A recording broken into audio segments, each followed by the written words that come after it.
Hello viewers, welcome back to my channel Legal Decipher. In the previous video, we discussed about Chapter 5 of the Code of Criminal Procedure 1973. If you have not seen that video, you can go and check it. The link is in the description below. Today we will discuss about the contents of Chapter 6.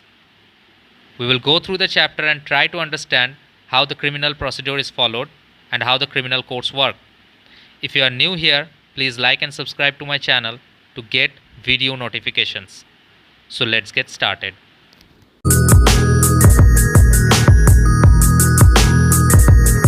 So today we are going to discuss about chapter 6, which includes processes to compel appearance. Now, since CRPC is a procedural code, it contains the process of compelling appearance of a person before the court. Up to the previous video, we had discussed about the procedures of some of the tasks that are performed by the police personnel, such as arrests and procedures related to arrest. Today we will learn about the procedure of notifying a person through summons, warrants, attachments, etc., so that such person is compelled to appear before a court of law, that is the criminal courts. So section 61 talks about forms of summons. Every summons issued by a court under this code shall be in writing, in duplicate, signed by the presiding officer of such court, and shall bear the seal of the court. So every summon shall contain three things.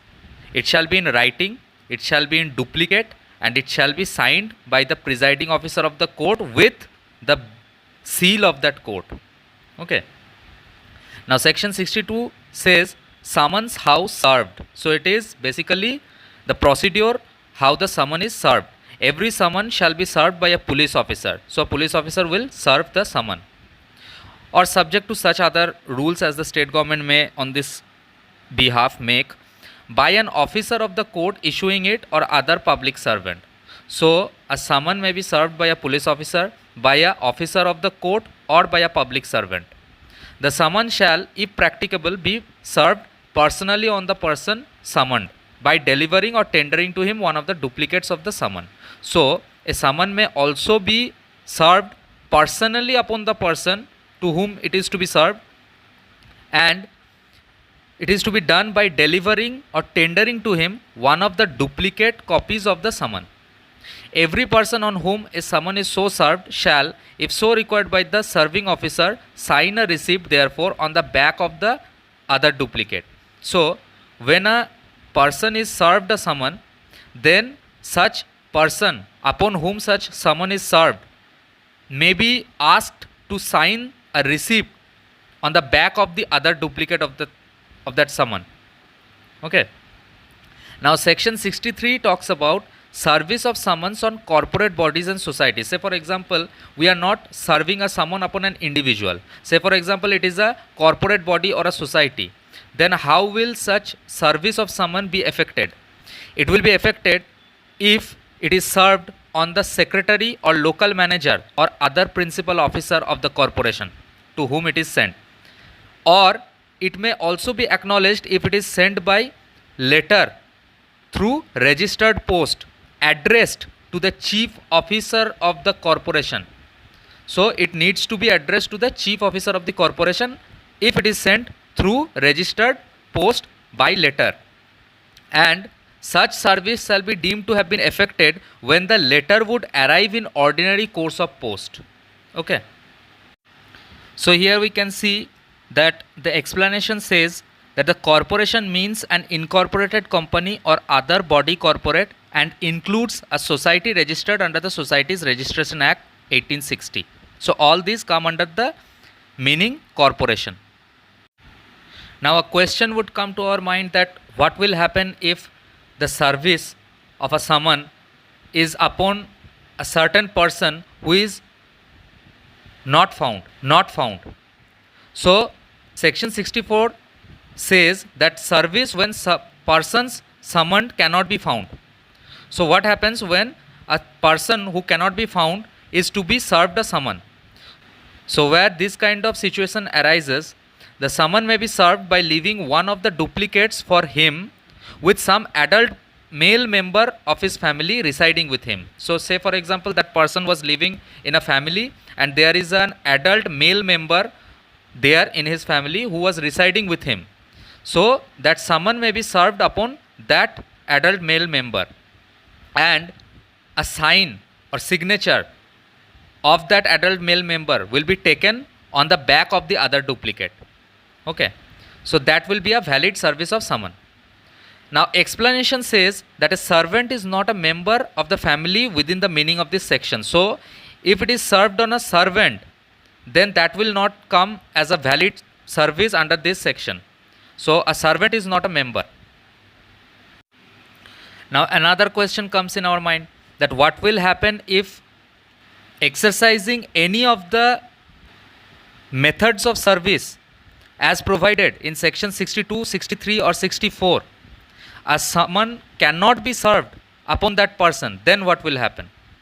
Say for example we have tried section 62, 63, 64, but still we cannot validly serve a summon upon a person. Then what will be the method that we should adopt? The serving officer then will affix one of the duplicates of the summons to some conspicuous part of the house or homestead in which the person summoned ordinarily resides. So that person used to reside somewhere ordinarily. So that may be a house or a homestead, and there shall be a conspicuous part. So what is a conspicuous part? A conspicuous part is a place where it can be generally seen, which means if I affix a copy on that part of the house or homestead, then it can be easily seen by anyone. That is called a conspicuous part, open to all part. Okay, so the serving officer will affix one duplicate copy of the summon in some conspicuous part of the house or homestead in which the person to whom that summon was pending would ordinarily reside. And the court may either declare that the summon has been duly served or order fresh service in such manner as it considers proper. Now section 66 talks about service on government servant. So if the person who is summoned is a government servant, then how will the summon be served upon him?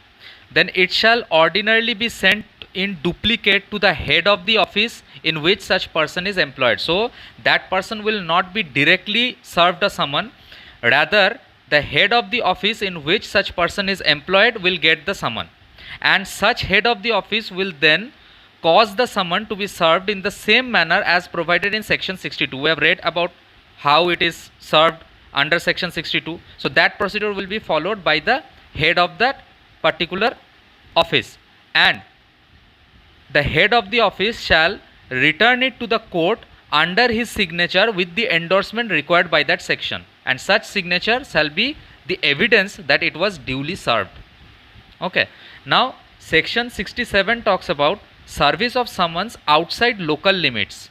So what happens when a court is to summon a person who does not reside within its local jurisdiction or resides in any place out of its local jurisdiction? Then that particular court will send such summon to a magistrate within whose local jurisdiction that person who is summoned resides. So the magistrate of this court will send a summon to the magistrate of that court under whose jurisdiction, local jurisdiction, the person resides. Okay. Now let's talk about section 68. It says proof of service in such cases and when serving officer not present.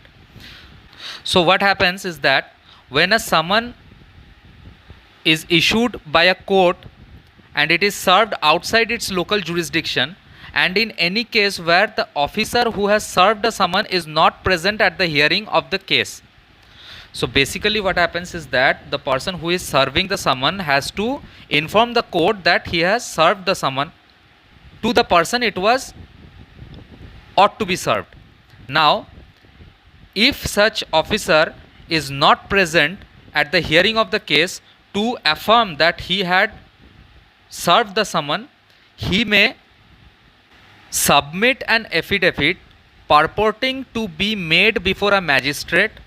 That means he needs to submit an affidavit that is made before a magistrate affidavit that is, and inform that such summons has been served, and a duplicate of the summons purporting to be endorsed in the manner provided in section 62 or section 64 by the person to whom it was delivered or tendered, or to whom it was left with.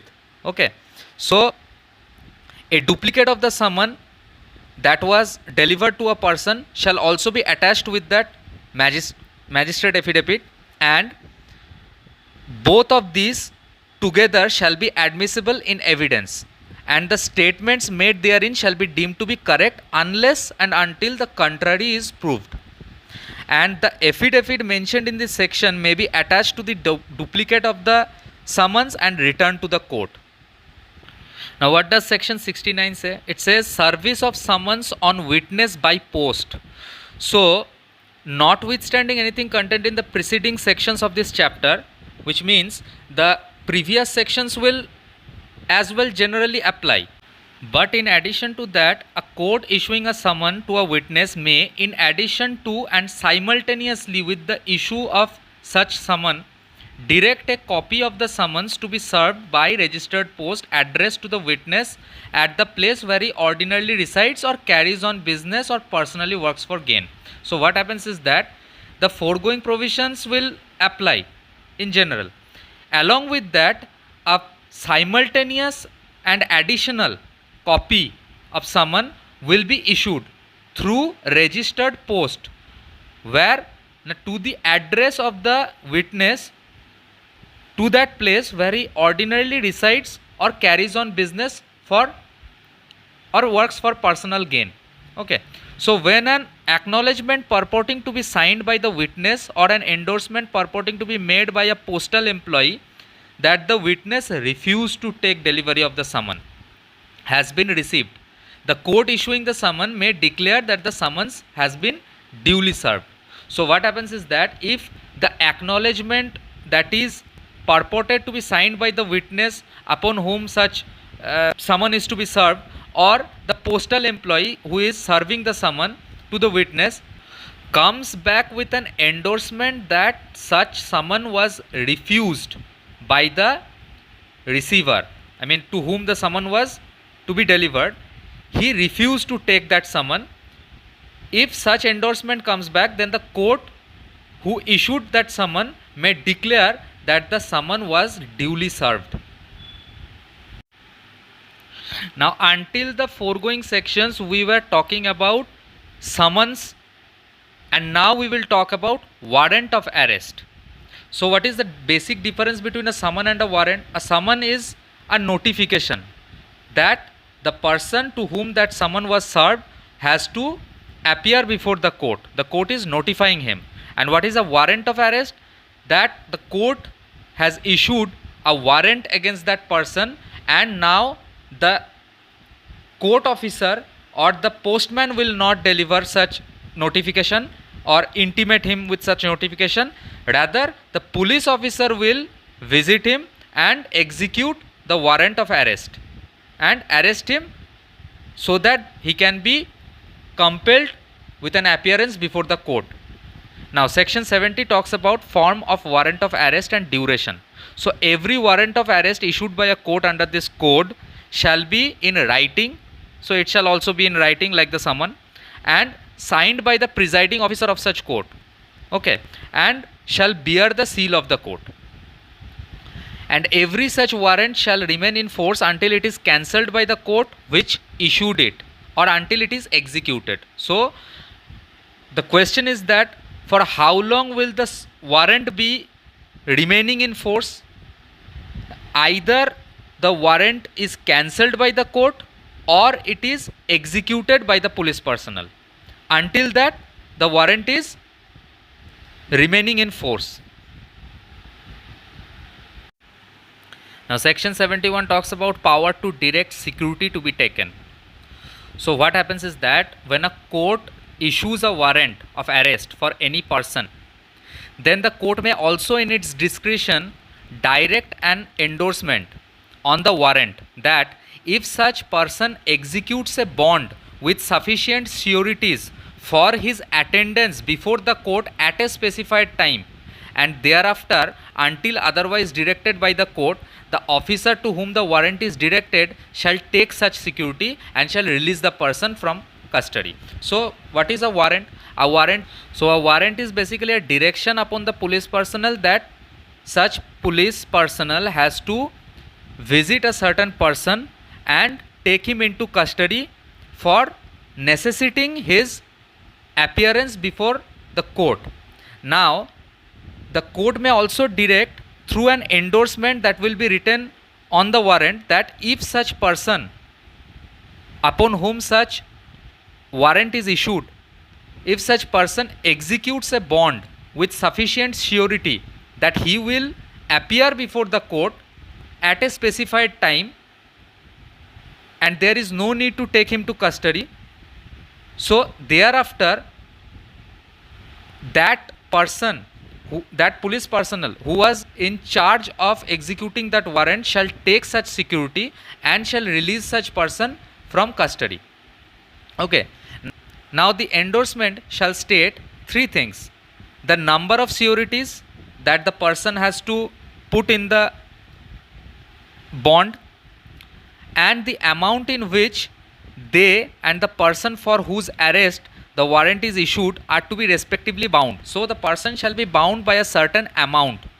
So that should be mentioned in the warrant. The third thing that is to be mentioned there in the warrant is that the time at which he is to attend before the court. Okay. So whenever security is taken under this section, the officer to whom the warrant is directed shall forward the bond to the court. So that person has secured a bond and such police personnel will now return to the court and submit the bond before the court. That now section 72 talks about warrants to whom directed.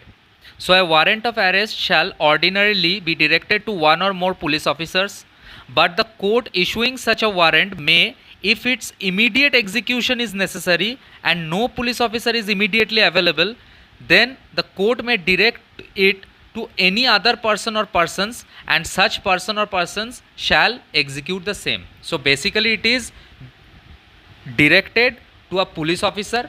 It may be one police officer or more than one, but if no such police officer is available at hand, then it shall be directed to any person or number of persons for execution of such warrant. When a warrant is directed to more officers or persons than one, it may be executed by all or by any one or more of them. So any number of person can engage in execution of such warrant. Now section 73 says warrant may be directed to any person. So the chief judicial magistrate or a magistrate of the first class may direct a warrant to any person within his local jurisdiction for the arrest of any escaped convict, proclaimed offender or any other person who is accused of a non-bailable offence and is evading arrest. So if any person is an escaped convict, a proclaimed offender or is accused of a non-bailable offence and is evading such arrest, then the chief judicial magistrate or the magistrate of the first class may direct any person within his local jurisdiction for executing such warrant. Now such person shall acknowledge in writing the receipt of the warrant and shall execute it if the person for whose arrest it was issued is in or enters on any land or other property under his charge. So if any person who holds such warrant comes to know that the proclaimed offender or the person who is charged with such non-bailable offence or that escaped convict is in any land or has entered upon any land or property that directly comes under his charge, then he may execute such warrant. When the person against whom such warrant is issued is arrested, he shall be made over with the warrant to the nearest police officer. So whenever an warrant is executed by any such person, then such person shall not take the offender into his custody, rather he shall deliver him to the nearest police station and the nearest police officer, and such police officer shall further take him to the magistrate having jurisdiction in the case, unless a security is taken under section 71. Now section 74 talks about warrant directed to police officer. Now a warrant directed to any police officer may also be executed by any other police officer whose name is endorsed upon the warrant by the officer to whom it is directed or endorsed. So what happens is that a police officer is charged with a duty to execute a warrant, and such police officer endorses the name of another officer to direct him to execute that warrant. Then such thing can happen. Such officer may also execute such warrant. Now section 75 says notification of substance of warrant. So the police officer or any other person who is executing a warrant of arrest shall notify the substance of that arrest warrant to the person who is to be arrested, and if so required shall show him the warrant. So a person who is getting arrested has the right to see the warrant that is executed against him, or he has the right to know about the contents of the warrant. Section 76 says person arrested to be brought before the court without delay. So if a police officer or other person who has executed a warrant of arrest has taken the accused person into his custody, then he must without unnecessary delay bring that person arrested before the court before which he is required by law to be produced. Okay. So provided that such delay shall not in any case exceed 24 hours exclusive the time necessary for the journey from place of arrest to magistrate court. So the person who is getting arrested needs to be put before a magistrate within 24 hours. Only the time that is to take for the journey from the place of arrest to the magistrate court needs to get excluded. So that time is excluded. Section 77 says where warrant may be executed. A warrant of arrest may be executed at any place in India. Okay. So section 78 says warrant forwarded for execution outside jurisdiction. So when a warrant is to be executed outside the local jurisdiction of a court, of the court that is issuing such warrant, then instead of directing the warrant to a police officer within its jurisdiction, the court shall forward it by post or otherwise to any executive magistrate or district superintendent of police or commissioner of police within the local limits of whose jurisdiction it is to be executed. So when a court issues a warrant beyond its jurisdiction, then it does not enforce one of its own police officer who is working within its jurisdiction.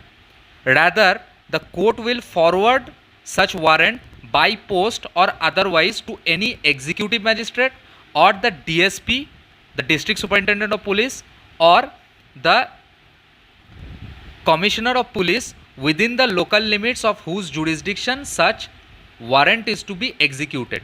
And the executive magistrate or district, and these people would execute such warrant in the same manner that we have already read before in this chapter. The court issuing a warrant under subsection 1 shall forward along with the warrant the substance of the information against the person to be arrested together with such documents, if any, as may be sufficient to enable the court acting under section 81 to decide whether bail should be or should not be granted to the person. So the court that is issuing a warrant under subsection 1 shall also, along with the warrant, it shall also provide such documents that is necessary or it thinks that it would be sufficient to enable the court that is to act under section 81 to decide whether bail should be or should not be granted to the person upon whom such warrant is to be executed. Now section 79 says warrant directed to police officer for execution outside jurisdiction. So when a warrant is directed to a police officer to be executed beyond the local jurisdiction of the court that is issuing such warrant, then such police officer shall ordinarily take it for endorsement either to an executive magistrate or to a police officer not below the rank of an officer in charge of a police station.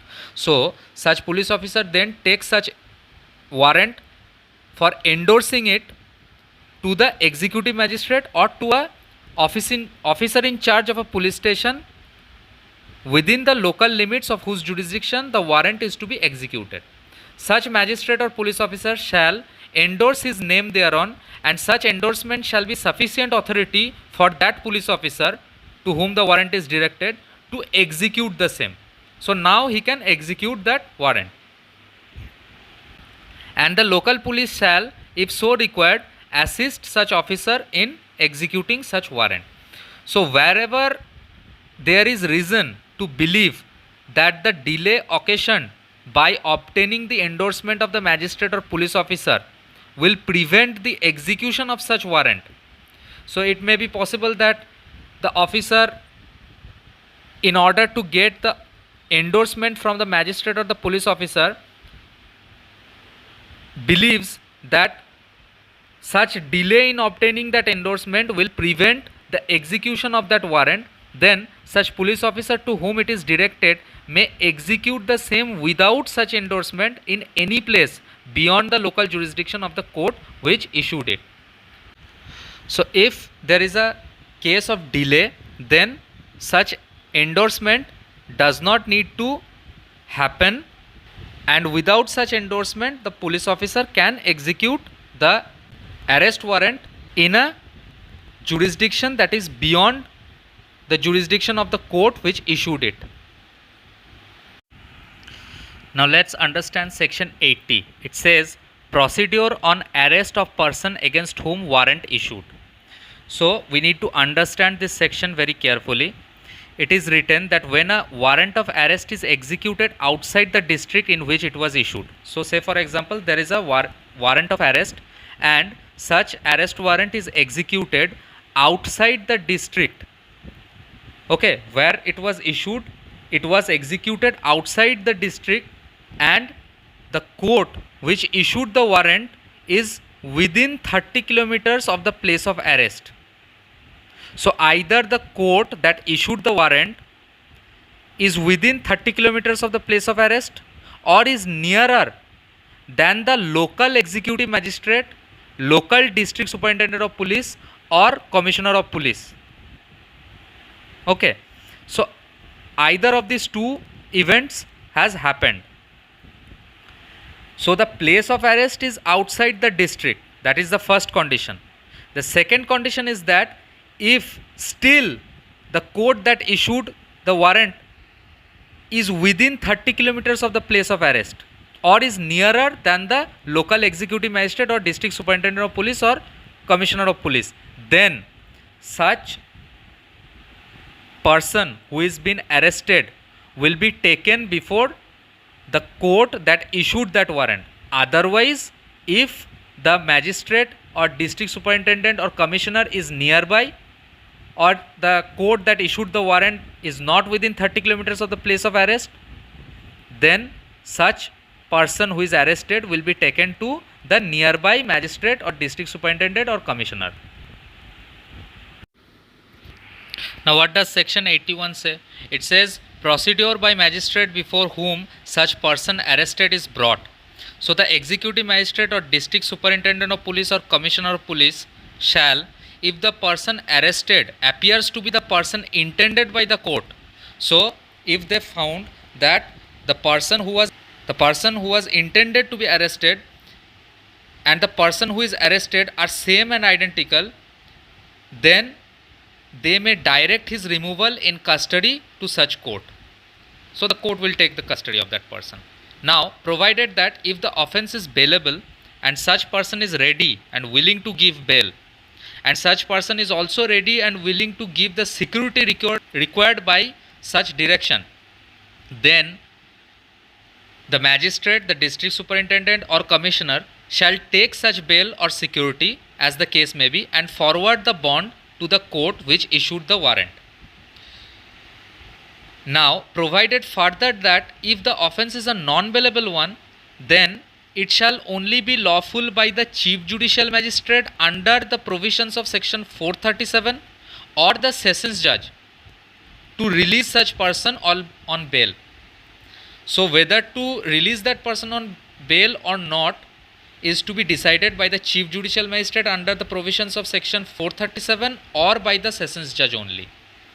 Now, nothing in this section shall be deemed to prevent a police officer from taking security under section 71. So we have read about taking security under section 71. So a police officer can do so, and nothing in this section shall deem to prevent a police officer if he wants to take security under section 71. So let's move on to section 82. It talks about proclamation of person absconding. So what is a proclamation? A proclamation is basically a branding by the court that a certain person is now an absconder. So if any court has reason to believe, whether after taking evidence or not, that any person against whom a warrant has been issued is absconding or is concealing himself so that such warrant cannot be executed against him, then such court may publish a written proclamation requiring him to appear at a specified place and a specified time not less than 30 days from the date of publishing such proclamation. Now, how will this proclamation be published?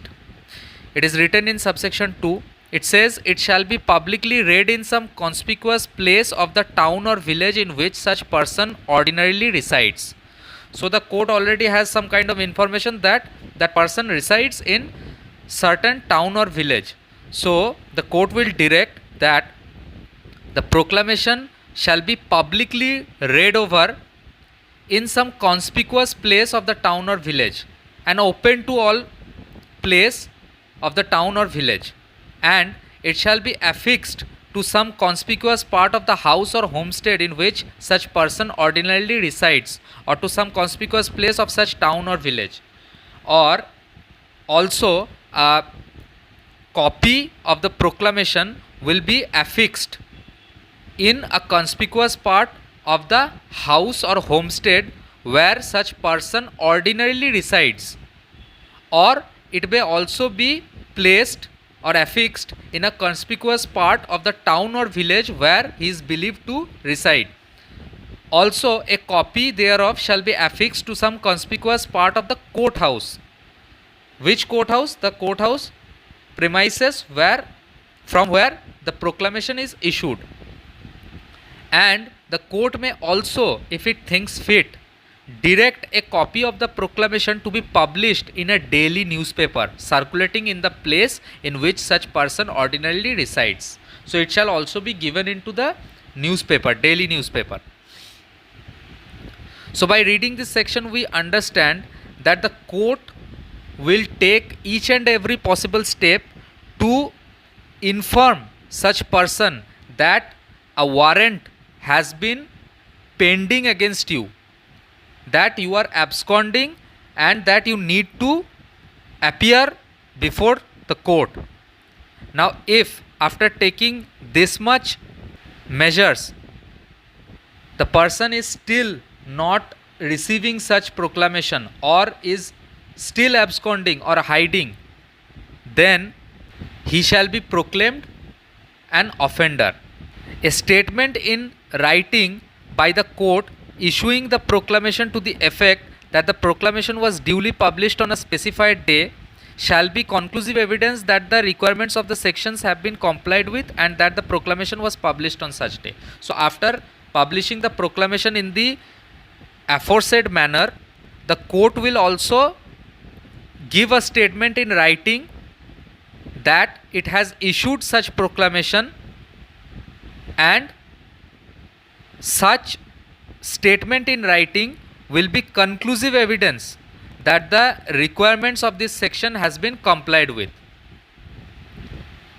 Now, where a proclamation published under subsection 1 is in respect of a person who is accused of an offence punishable under these sections of the Indian Penal Code. Okay, so in this case, if such person fails to appear at the specified place and time required by the proclamation, then the court, after making such enquiry, if it thinks fit, pronounce him as a proclaimed offender and make a declaration to that effect. Now let us understand section 83. It is a long section. It says attachment of property of person absconding. So when a person is absconding and the court needs to attach the property of such person, then the court issuing a proclamation under section 82 may, for the reason to be recorded in writing, so the court needs to record the reasons in writing, and at any time after the issue of the proclamation, order the attachment of any property, movable or immovable or both, belonging to the proclaimed person. So the court can attach both the movable or the immovable properties of the proclaimed person. Now, provided that if the court is satisfied by affidavit or otherwise that the person on whom such proclamation is to be issued is about to dispose the whole or any part of his property. So this person is in plan to dispose his property wholly or partly, or is about to remove the whole or any part of his property from the local jurisdiction of the court, or this person is planning to remove his property from the local jurisdiction of the court. In these cases, the court may order the attachment simultaneously with the issue of the proclamation. So the proclamation and the attachment will be issued simultaneously in these cases. Now, if such order shall authorize the attachment of any property belonging to such person within the district in which it is made, and it shall authorize the attachment of any property belonging to such person without such district, when endorsed by the district magistrate within whose district such property is situated. So if the property is within the district, then the local magistrate will order the attachment, and if such property is without the district or beyond the local jurisdiction, then the district magistrate of that particular district, which is beyond the jurisdiction of the local magistrate, so the district magistrate of that jurisdiction will endorse such attachment. And if the property ordered to be attached is a debt or a movable property, other movable property, then the attachment under this section shall be made by seizure, by appointment of receiver, or by an order in writing prohibiting the delivery of such property to the proclaimed person or to anyone on his behalf, or by any of the two or all of such methods as the court thinks fit. So properties are of two kinds, movable and immovable. So if the property is a movable property or a debt, then such property will be attached by seizure, which means it will be seized, or by the appointment of a receiver, a person, and by an order in writing prohibiting the delivery of such property to the proclaimed person. If such property is not within the possession of the proclaimed person, then it can be prohibited to be delivered to that person by an order in writing, or by exercising all or any two of such method. Okay. So in case of an immovable property, if that property is a land upon which the state government is being paid revenue, then the attachment of such property shall be made through the collector of the district in which such land is situated, and in all other cases by taking possession or by appointment of receiver, or an order in writing prohibiting the payment of rent on delivery of property to the proclaimed person or to anyone on his behalf, or by all or any two of such method as the court thinks fit. So these are the modes of attachment. Now, if the property ordered to be attached consists of livestock or is of a perishable nature, so a property may also be a livestock or of a certain perishable nature, say for example fruits or fish or anything that can perish in time, then such kind of properties may also be attached by the court, and if the court thinks that it is expedient, it may order immediate sale thereof, because it is of no use to hold such property if it is a perishable nature. Then an immediate sale shall be effected, and in such case the proceeds of the sale, which means the profits that are gained from that sale, shall abide the order of the court. That means the court will order as to who will get such proceeds of the sale. Now, the powers, duties and liabilities of a receiver appointed under this section shall be the same as those of a receiver appointed under the Code of Civil Procedure 1908. So, the functions and the appointment of a receiver is thoroughly discussed in the Code of Civil Procedure. So we will learn about it when we will discuss about the Code of Civil Procedure. There we will understand how a receiver is appointed and how he works.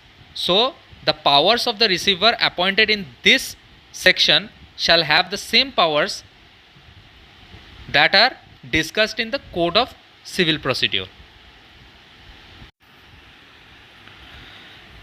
Now what happens if there is any claim or objection to such attachment? So section 84 talks about that. It says, if any claim is preferred to or objection is made to the attachment of any property under section 83, then within 6 months from the date of such attachment, it shall be made by the person other than the proclaimed person, on the ground that such claimant or objector, the person who is claiming or objecting, he shall within 6 months from the date of such attachment show his interest in such property and may claim or object into the matter, and it may also be allowed or disallowed in whole or in part. And it is provided that if the claimant or the objector dies within the period of such claim, then he shall be continued by his legal representative. Now, subsection 2 says, claims or objections that are made under subsection 1 may be preferred or made in the court by which the order of attachment is issued. So, the objection or the claim shall be made to the same court that ordered for the attachment of the property. And if it is beyond the jurisdiction of such local magistrate, then the claim or objection shall be made to the court of the chief judicial magistrate of the district in which the attachment is made.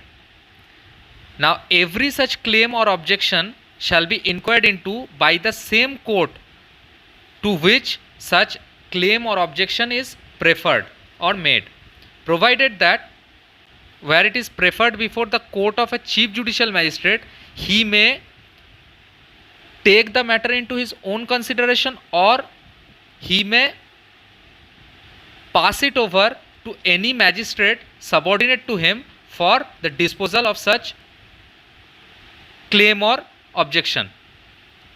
Any person whose claim or objection has been disallowed in whole or in part, he may within a period of 1 year, so the limitation is 1 year, he has to prefer a suit within 1 year from the disallowance of the claim or objection, and he has to institute a suit to establish the rights that he claims in respect of such property in dispute, and such order that is passed into such suit shall be conclusive. That means there will be no further appeals or challenging of that order. Now let's understand section 85. It says release, sale and restoration of attached property. So when a proclamation is issued against a person, there are two chances or possibilities, that the person appears before the court or he does not appear before the court within the time specified in the proclamation. So if he appears within the specified time, then the court shall immediately order the release of the property from the attachment.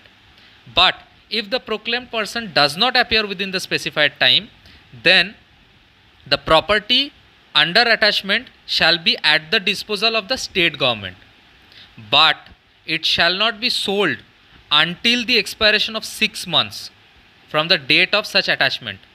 So up to 6 months it will not be sold.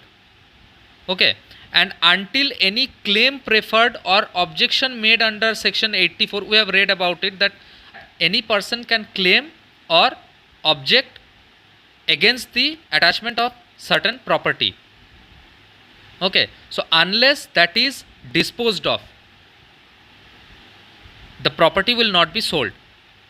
But if the property is subject to speedy and natural decay or is perishable in nature, or the court considers that the sale would be for the benefit of the owner, then either of these cases the court may cause it to be sold whenever it thinks fit. Okay, now if within 2 years from the date of the attachment the person whose property has been at the disposal of the state government appears voluntarily or is apprehended and brought before the court, to the court that issued the proclamation or to a court subordinate to it, he is brought before that court or he appears before that court voluntarily and proves to the satisfaction of the court that he did not abscond or conceal himself for the purpose of avoiding such execution of warrant, and that he had no such notice of such proclamation, he didn't knew about the proclamation. So that will enable him to attend within the specified time therein. In these cases, such property, or if the same has been sold, the net proceeds of the sale shall, after satisfying the costs incurred in the consequence of the attachment, be delivered to him.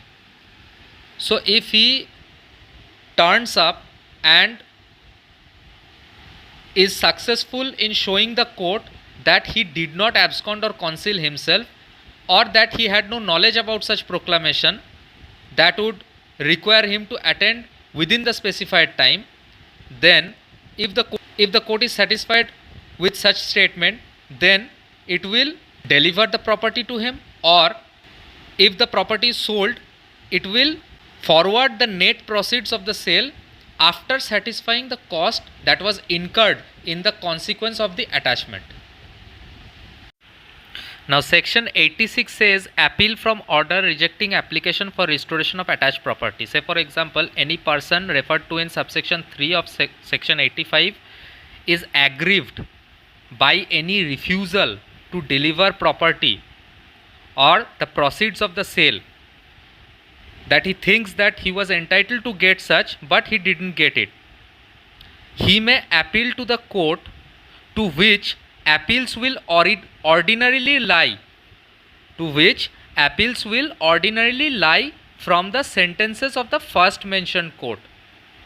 He will have to appeal before that higher forum. Now section 87 talks about issue of warrant in lieu of or in addition to summons. So the question is that whether a court can issue a warrant alongside a summon. The answer is yes. A court may, in any case in which it is empowered by this court to issue a summon for the appearance of any person, issue, after recording its reason in writing, a warrant for his arrest. So in cases where the court can issue a summon, he may also issue a warrant for the arrest of such person. He will have to record his reasons in writing. And where can he do so? in the following two cases: if either before the issue of such summon or after the issue of the same, but before the time fixed for his appearance. So either the summon has not been issued, or the summon has been issued, but the date or time that is fixed for his appearance, within that time the court sees that there is reasons to believe that he has absconded or will not obey the summon in that case. Or if at such time he fails to appear and the summon is proved to have been duly served in time to admit for his appearing in accordance therewith, and no reasonable excuse is offered for such failure. Or the case is that if such summon is proved to be duly served but such person has not appeared and there is no reasonable excuse as to why he has not appeared despite of having the summon duly served upon him. In these two cases, the court may also issue a warrant.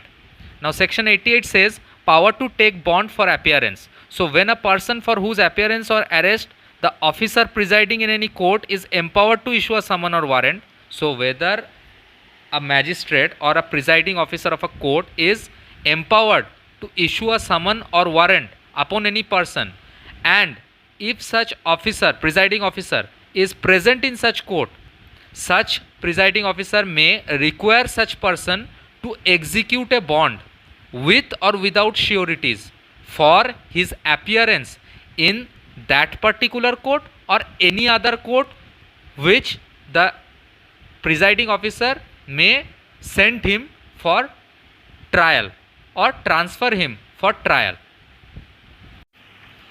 Now section 89 says arrest on breach of bond for appearance. So when a person who is bound by any bond taken under this code to appear before a court, so when a person has signed or executed a bond in his favor that he will appear before the court whenever he is called for, and he does not so appear, then the presiding officer of such court may issue a warrant directing that such person be arrested and produced before him. So the presiding officer will have the power to issue a warrant against him. Now section 90 says provisions of this chapter generally applicable to summons and warrants of arrest. So the provisions contained in this chapter relating to summons, warrants and their issue, service and execution shall so far as may be applied to every summon and every warrant of arrest issued under this code. So that's all in this video. If you like my videos, then don't forget to smash the like button and subscribe to my channel. Thank you so much for watching this video.